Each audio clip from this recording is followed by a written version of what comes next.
Welcome to the Fertility Coaching Mastery Podcast. I'm Dr. Kela Smith, fertility and hormone expert and founder of the Hormone Puzzle Society.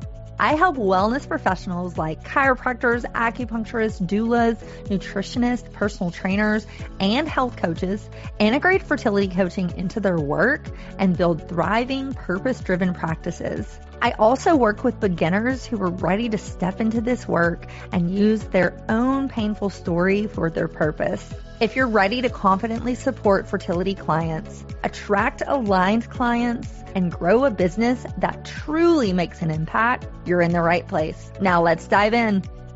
On today's show, we have Jan Ditchfield. She is an evergreen online marketing expert and podcast strategist who helps coaches, consultants, and course creators turn their knowledge into consistent income without sacrificing their freedom, peace, or life to the internet.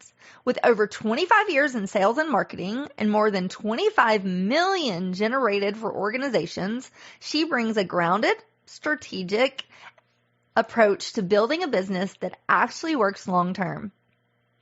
Jan built her own $500,000 business largely through her podcasts, starting with a $25 microphone and a simple plan. Through her signature frameworks, she helps women create podcasts that don't just grow an audience, but attract ready-to-work clients and generate revenue on repeat. Today, we're going to talk to Jan about podcasting for fertility coaches. I am super excited for you guys to hear this episode, and I cannot wait to dive in. So now, let's welcome Jan to the show. Welcome to the podcast. Well, thank you for inviting me. It's lovely to be here. I'm really excited for this conversation. We get a lot of questions around podcasting for coaches and course creators. And so I know that you're the perfect person to interview about this topic. Well, thank you very much. I'm looking forward to talking about it with you. So let's just jump right in. We have a lot to cover today, and I would love for the audience just to learn a little bit more about you and hear your story and how you got into this work. Yeah. So I think probably like a lot of people, I had a very big career, rather high pressured career. And I worked as a professional fundraiser for most of my career, but I was specifically brought in to help fix failing charities. So I would come in and I would make a lot of money, turn things around in really short times and leave and move on to the next project. And throughout my career, I ended up becoming a mom later in life. So I was in my 40s when I became a mother. And I said I was going to take extended time off to really enjoy this because it was something that I very much wanted to be able to have as part of my life. And so I took about 18 months off on a maternity leave and then went back into my career and quickly realized that I did not want to say goodnight to my daughter through a screen every single night. So it was kind of in the middle of a moment of saying, this is not for me anymore. I love my career. It's been a blessing, but it's time for me to move on to a next phase of life. And so I quit my career in a very no backup plan, nothing. I literally stood up, packed up my desk and walked out. I was like, I'm done. Yeah, I'm done. So I started my business right before the pandemic started. And in that time, quickly having to figure out how to get online and pivot. And I was introduced to podcasting. So I ended up launching my very first podcast in December of 2020 to a grand total of 15 downloads is what it was. And with my little tiny $25 microphone I bought off Amazon and started trying to figure this world out. And now fast forward to where I am now, I've built a $500,000 business from my podcast. And I now teach women, especially the course creators, coaches, and consultants, how they can actually take their expertise and place it onto a show that will actually help driving evergreen revenue for their business as well. Amazing. I love that. And very similar stories. I actually started my business in 2018 and it was out of my own personal struggle with infertility as we were talking offline, and started my podcast in 2020. So I love that. And I love that you're teaching us how to build successful businesses online, because I know there's a lot of questions around that. So thank you for sharing your story. And let's just dive into talk to us about specifically podcasting, why it's such a great tool to build our practices. One of the reasons why I think podcasting works so well for experts and people who are working in fields that have a lot of sensitivity around them and specifically having to hold a lot of knowledge is that you invite yourself into your audience's life in a very intimate way that no other marketing platform allows. So we can't do this on Instagram the same way. We can't do it through email marketing the same way. But when we podcast, we actually become part of our ideal client's day to day. So we're in their earbuds when they are working out. We are there when they're cooking dinner. We are there when they're doing drop-offs and commutes and all of the things that are that day-to-day time, and they choose us to share that time with. And I think, again, when you are an expert at what you do, it helps to build up that trust a lot faster. And trust, as you know, especially now in the online space, is what leads to conversions. And so we need to find ways to be able to do that differently than how we've perhaps been doing it in the past through social media. I love that. And I feel the same way. You know, I have people that I'll talk to that want to work with me in my private practice, and they've almost talked to me like I'm a celebrity because I've been in their ear and I've been in their car, and they're like, I know you and I love you. And so it's really cool when that happens. So I can definitely relate to everything that you're saying. And I think it's so powerful to have a podcast. And, you know, you talk about there's certain podcast episodes that really position us as an expert and, you know, have more authority. So talk to us about that. Is there certain, you know, is it better to do interviews like this or do solo episodes? Kind of talk to us about that piece. So the way that I teach it, I actually teach it as a 6-part audio funnel where there are 6 specific episodes that you want to release in a row, 5 of which are solos and 1 of which is actually an interview, but it's a strategic interview. So it's somebody that you bring on who is going to back up your authority, show social proof for what it is that you're able to do for people. And then the other episodes that sit around that are all about helping people make a decision to move forward with working with you. So you set people up to understand how to shift their belief and then provide them with a quick win and then save them from mistakes that they might be making and then introduce for that social proof again, which is so important in selling and part of that is, and then you move on to talking about your framework and then you just pitch basically is what you do. And by the time you get to that, people have followed along the journey with you. They learn about all of your thinking in a different way, in a deeper way, and it helps them to make a decision to work with you without feeling like they've been coerced or forced into something because the brain just naturally follows along from that introduction right over to that conversion, and you are just the natural person to work with after that. Gotcha. And I feel too that you hear that message over and over every time you're listening to the podcast and they're saying, you know, book a call with me or get on my, you know, get my free download or whatever it is. And so it's almost like they're conditioning you to do these actions. And then it's not like you said, it's not like they're forcing, it's just the natural next step, which is beautiful. Yeah, exactly. And we're talking a lot to fertility coaches and people that want to start fertility coaching businesses. And somebody might be listening to this thinking, I don't know if I'm ready to share my story on a platform like a podcast. So talk to us about that. How do we kind of change our mindsets around that? But also, how do we feel okay to share our story in that way? It's a great question. And I think in the online space, we've been taught for so long, like, you know, be an open book and you need to share everything. And that's how you build trust. And that model has shifted a lot lately. And now what we're seeing instead are people choosing to share things that, again, are about pairing with our audience strategically rather than just showing every wound and every scar that we've gone through. So there's an episode that I like to encourage women I work with to create called a relationship episode. And it's really focused on telling specific stories that help you build trust with your audience person to person. So instead of it being something where you are really just sharing without having a strategy behind the share, this is getting very strategic about what's going to help them. So is it behind the scenes?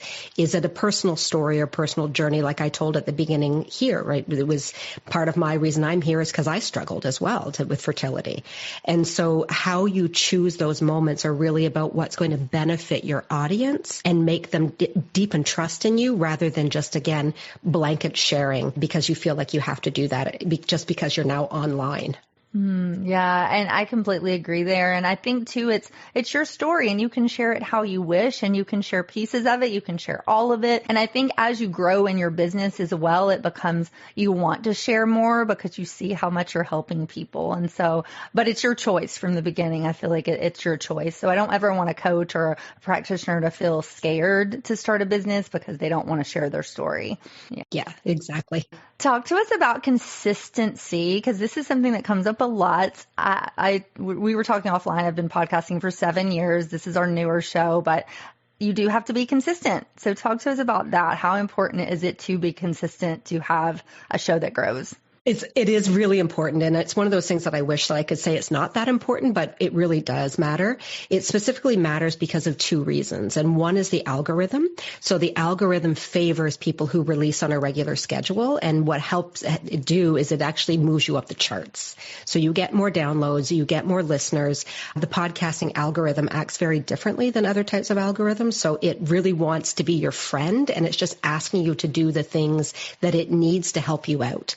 And publishing consistently is one of those things. But then on the other side of it, when it comes to building relationships with your audience, when you publish consistently, they know that you're there. And in a field like what we're talking about that you do here and the women that you work with, it really matters because you need to build that trust. And in those moments when things are going wrong or they're struggling or they need that friendly ear, they know that they can tune into you on this day and this time because you're releasing your show. So missing episodes is not the best thing in the world to do, but there are ways to set yourself up so that you don't feel pressured all the time as though you're, kind of behind the eight ball to get things out, so that if you have a really good schedule in place and a really good system, you can absolutely publish weekly. I publish 2 episodes a week. So it's really about figuring out the right rhythm for you and how it's going to work, but making sure you maintain it. Sure. And I heard a statistic, and you can confirm this or not, but something about most podcasts fail within the first 50 episodes. So like if you can get the first 50 out, then you're ahead of the curve. Am I saying that correctly, or did I get those numbers wrong? It's the first 8 episodes. That's it. It's 8. Yet most people never make it to episode 10. So that's really what it is. So if you can make it to episode 10, keep going. You've got something that's working. You're doing a really good job. If you make it to 50, you're really figuring it out. And when you make it to 100, like you're a pro at this level is what it is, right? It takes some time to figure out your rhythm and to find your voice. And we say by episode 50, you've kind of got it figured out by then. Yeah. And I love that you said, 1 to 2 a week. That's also what I do, 1 to 2 a week. And I've done that consistently for 7 years. And people get a little, not upset, but they're looking for you every week and they're kind of sad when you don't release. And so you really do have to figure out that timing and consistency. Yeah. Any tips around that? I know we could spend a whole show on time management, but any 1 or 2 things where you're like, this really helped me be consistent? So I use a system that is basically like I schedule all my episodes out in advance. And so it's probably similar to you where I have a calendar and I plan out everything, and I use my own system where I'm talking about those 6 episodes that I release. So I know that I have to do a belief episode, a win, a mistake, and it gives me guidelines right off the bat. So instead of kind of struggling with what am I going to talk about this week, I know what to follow. And I also rely very heavily on SEO strategy. So I have an SEO strategy that I've built into my podcast. And I use that in order to grow my show. So again, I know the words to use, the keywords I'm targeting, the problems that my audience are looking up, that are actively looking in there. And it just makes it easier because again, I'm not guessing when it comes time to create. I know exactly what to say and how to say it. And so it just becomes this very easy structure. And then I also record on the same time every week. So that's part of it. I have one day blocked off and I'm like, no meetings, no conversations. I'm just on the mic for that one day so I can get ahead of it.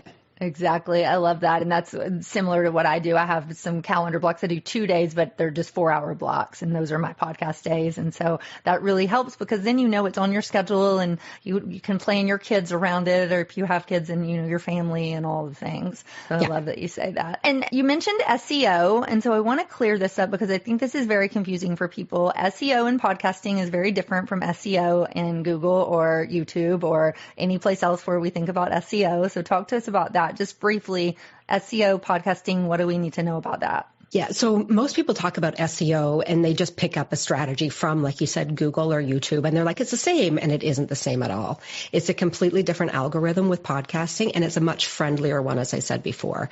I think this is the one algorithm out there that really wants us to win. So it's just asking us to do the things it needs to figure out where to show our audience. So with the way that I always explain SEO is that it's more than just picking a keyword and putting it in a title. It's understanding what are those those words that our audiences are searching for, but then also understanding what words are not going to get you buried in a huge amount of competition so you can own the word and stand out for it.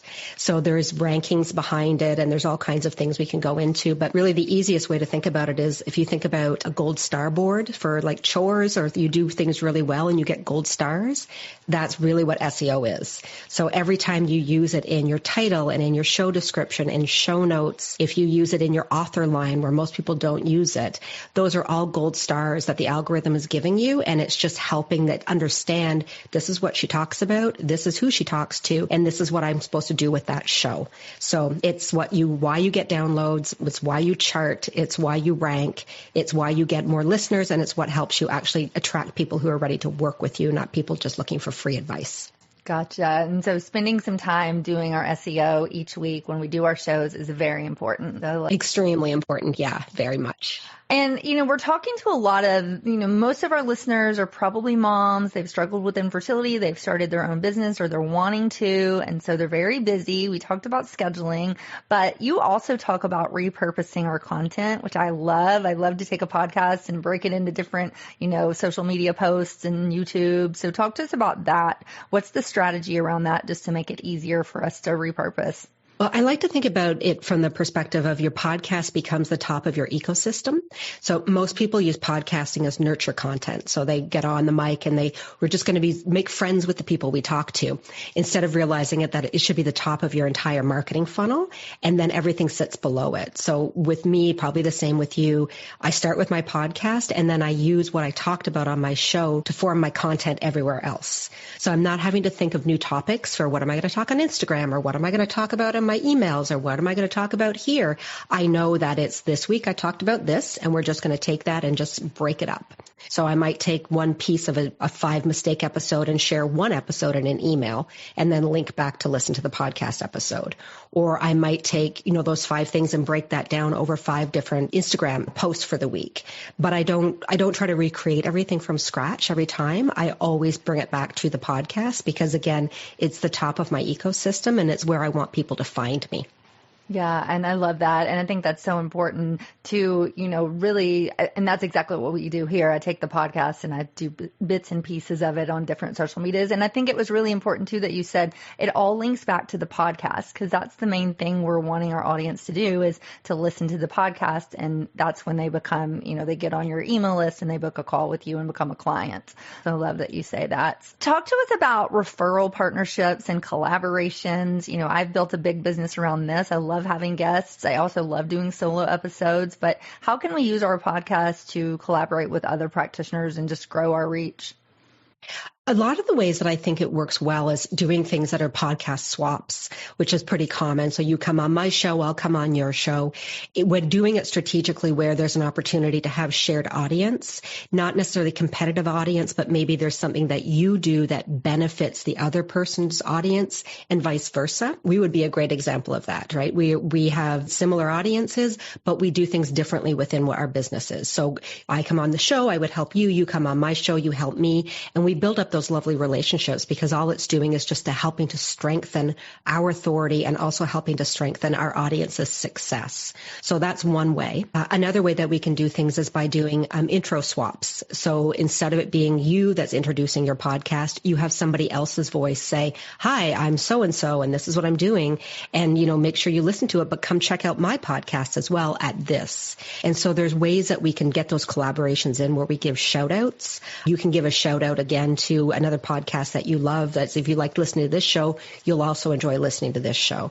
So I think finding those ways to be able to partner strategically with people that are going to, again, benefit your audience, but your authority specifically as well is a really strong strategy other than just bringing a guest on for the sake of bringing on a guest. And I love that. And I think that's so powerful. And two, I feel like you can go with audiences that are similar, but you can also, I've had people on my show that treat pretty much the same people that I treat, but we're 2 different people. And so one person is going to relate to that person and one person is going to relate to me. So I always feel like don't ever see competition. It's always just collaboration and how can we help each other and grow together. And so I want our listeners to hear that. Yeah. And don't ever be nervous to reach out to somebody because the worst they can say is no. And so you just have to ask. It's very true. And most of the time, like when we get a really good guest pitch, we say yes, because we're like, oh my goodness, what a blessing, to be able to have that person come on my show and talk about what they know.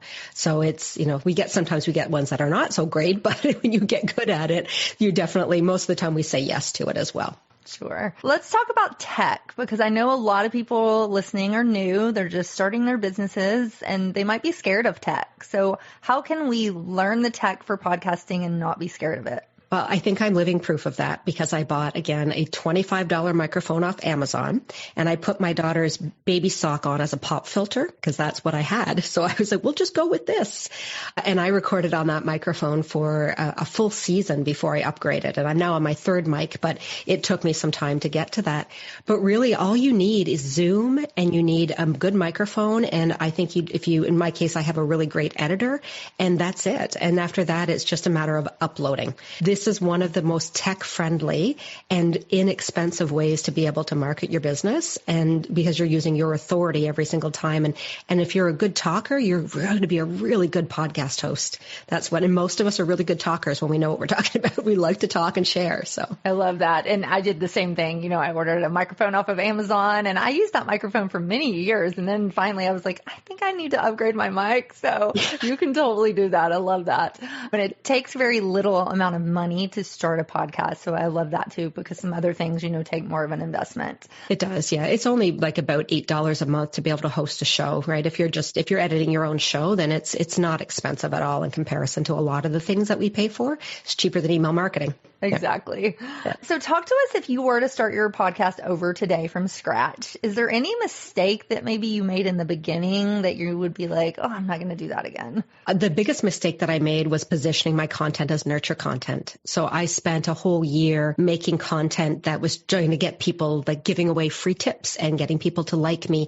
And it creates a very long process before people actually say, oh, I want to work with her. And I didn't offer enough opportunities to say, this is how you can work with me. So there wouldn't be those calls to action within the podcast. And there weren't opportunities to say, get my freebie and get on my email list and really understand how to position my show right at the top of bringing people into my world. So that's the mistake that I think almost all of us make, because most of the podcasting advice out there is really for creators, not for business owners with a podcast. And they're very different strategies. And it's not that they're wrong. Like it works for creators, but it's not the same for us. We need conversion built into the strategy from day one. Otherwise, we end up with something that we kind of start to grow a little resentful for, because it's content for the sake of content, kind of like Instagram. And we're like, now what are we doing, right? Nothing comes from it. So we end up quitting our shows.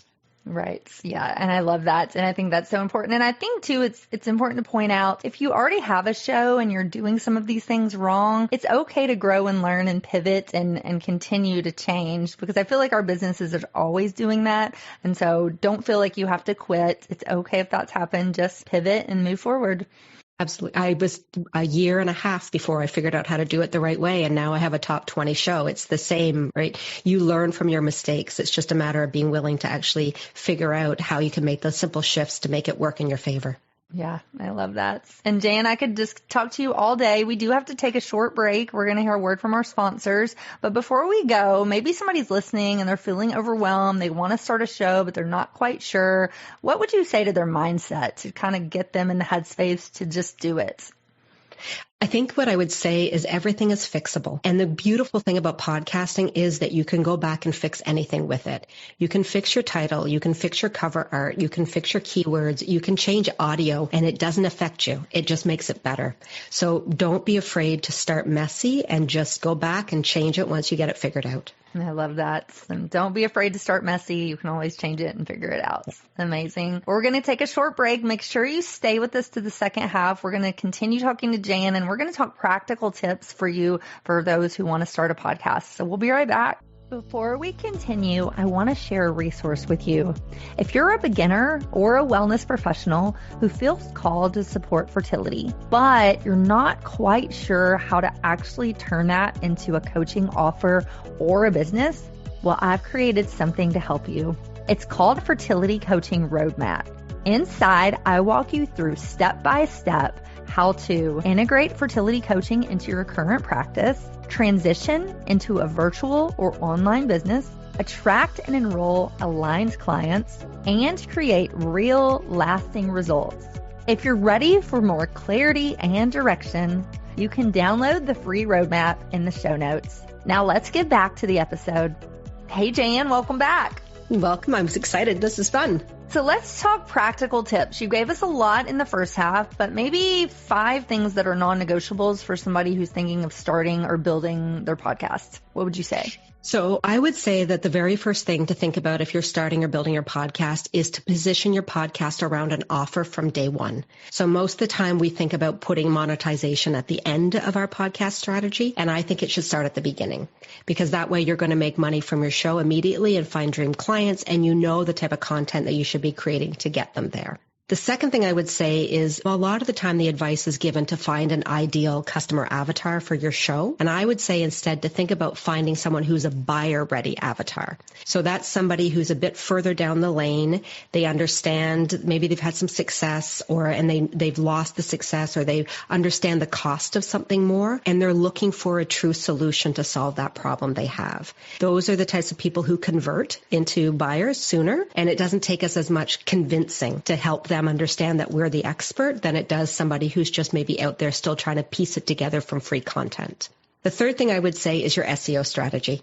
Absolutely. Like, to me, that's a non-negotiable. Even if you have a simple one that just starts off with understanding how to write a title for your show that's going to help people find it, you're going to be miles ahead of everybody else. Because the fact is that only 8% of podcasters have an SEO strategy inside of their podcasting strategy. So if you have one, you are automatically going to stand out.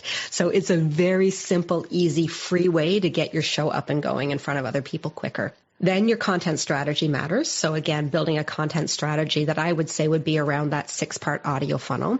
So you're helping people understand a belief shift. You're giving them a quick win. You are then sharing mistakes that they should avoid. You are showing social proof. Then you're moving on and talking about your methodology or framework. And then you're talking about how you can specifically work with them, or they can work with you. And the last one is your brand.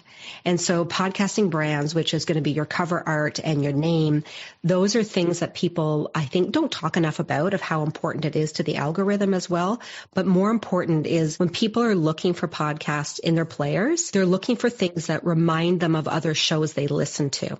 And so most of the time we end up branding our podcast to look like our business instead of branding our podcast to look like the actual niche that we fit into with the rest of our competition, so to speak, or other people like us. So understanding it from that perspective really changes things, because the brain goes through and it's like, oh, I listened to that show and that show and that show. Well, that show looks like it. I'm going to give it a try. Instead of it saying, well, that looks so different than everything else, I'm just going to scroll past it because it's not for me. So it's the one time in marketing that I would say to you, don't try to stand out. So stand out with your content, stand out with your SEO strategy, but with your art, try to fit into it with the other people around you who also do similar shows to you. Gotcha. And then on that same note, and I love all of your tips. I think all of those are so helpful, but let's talk about the name of the show. I know SEO plays into this, but any strategy around naming the show?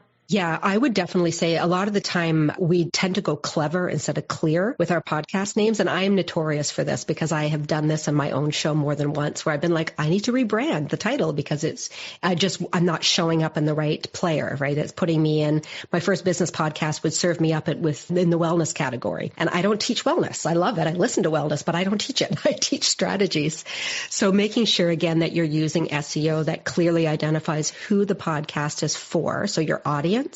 And I don't mean just gender, but actually like calling it out. So if you're coaches or consultants or creators or practitioners, like finding the keywords in there that people are saying, oh, that's me when they see it.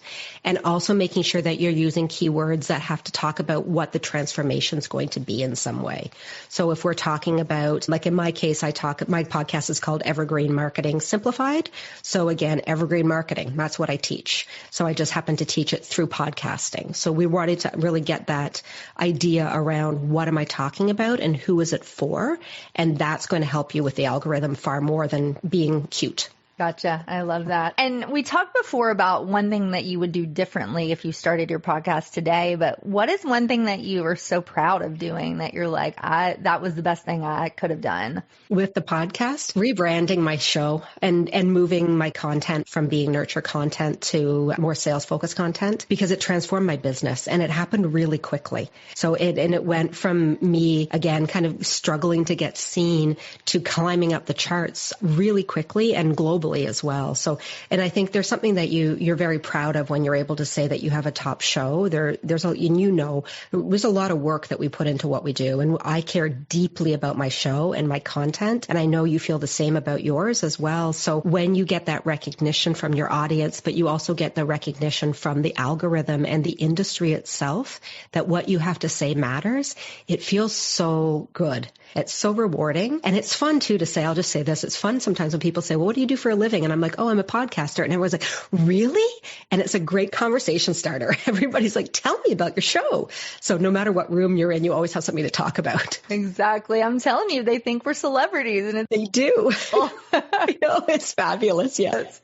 Well, very good, Jan. Well, again, you've given us so much information today, and I'm so excited to have you here. We do have to start to wrap up. There's a few things I like to do before we close the show. First, I just want to say thank you. I've loved everything that you've taught us today, and I really appreciate your time. So thank you. Well, thank you. This is just such a pleasure to be here, and I really respect the work that you're doing and your audience does, and deeply and personally respect it. So it's just a pleasure to be able to come and serve. Thank you so much. And one thing, I do want our audience to get to know you a little more personally. And so how I do that is through a lightning round. And so if you're open to that, the way that it works is I'm just going to ask you a series of questions. You're going to say the first thing that comes to mind. Let's do it. All right. And you can pass if you want to pass one. Okay. Okay. So what one thing that brings you joy? My family. I love it. One piece of tech that you can't live without. Oh, one piece of tech I can't live without. I'm going to have to say that it's my phone, and I wish that I was not addicted to my phone, but I'm a very proud phone owner, and I think I would feel like I lost an arm if I didn't have it anymore. It's where I listen to all my podcasts, so I need it. Exactly. I thought you were going to say your microphone. Yeah, no, I should have said that. That would have been smarter. How about AI? Yes, no, still figuring it out. Yes, but strategically. So I don't think that it should replace your expertise. I think it should be used to enhance it. And if you know how to use that the right way, then it's just going to help you like become your copywriter or your assistant or, the person to bounce with, but it should never replace what you are the expert at.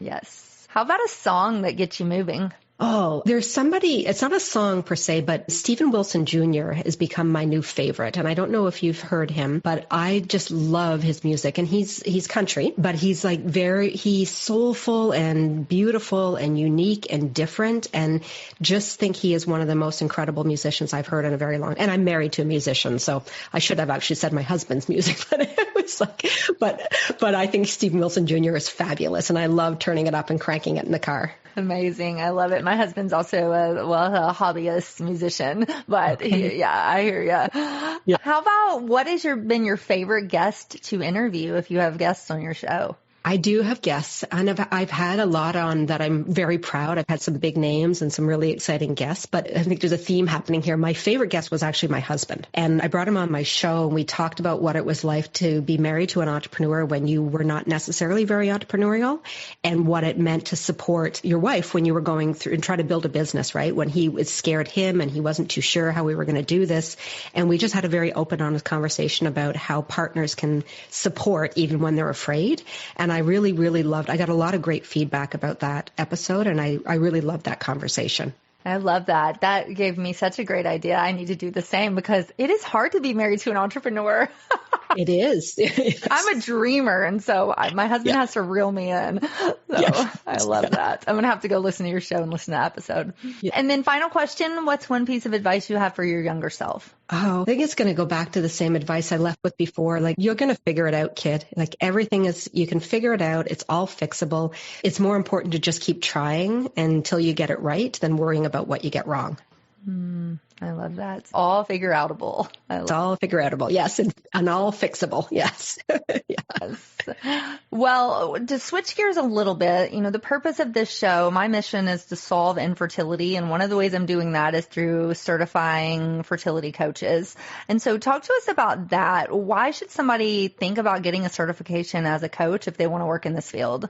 I think you're going to change lives. It really is what it comes down to, right? And personally speaking, like what the process that I went through in order to be able to have my daughter as well. And it was a long journey, and it was worth every minute of it now looking back. And there were some heartaches, and there were definitely times that things did not work out the way that I had hoped they would work out. And I think all women who walk this journey, we understand, right? When we understand and we share it, and it may be different for each of us, but there's a shared bond in there. So having somebody who's your guide and your champion and the shoulder to cry on in it, whether good or bad times, there's always that person there that's going to give you that advice that you need and is going to provide that understanding on something that most people are just too afraid to talk about out loud. So having the safety of that, I think, is such a beautiful thing. And I'm so grateful for the people who were part of my journey. Yeah, I love that. Well, tell everybody where they can find you, Jan, and learn more about your work. And you also have a free guide for us. Talk to us about that. And then, let's close with that. Perfect. So you can find me pretty much anywhere online at janditchfield.co. I'm a CO, not a com, so CO. My podcast is Evergreen Marketing Simplified, and you can find it on any of the major players as well.